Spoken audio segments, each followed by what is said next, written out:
Mirroring is an easy way to move or copy existing objects to another position in the model.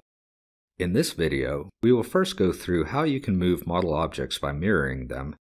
Then, we will show you how to copy model objects by mirroring. Select the model objects that you want to move. Then, go to the Edit tab.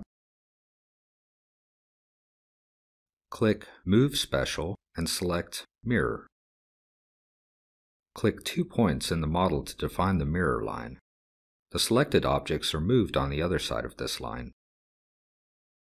You can also type an angle for mirroring. Finally, click Move.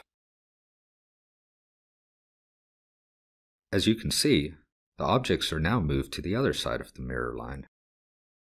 To end the command, right-click and select Interrupt. Now, we can show you how to copy the selected model objects by mirroring. On the Edit tab, click Copy Special and select Mirror. Again, click 2 points in the model to define the mirror line. Click Copy.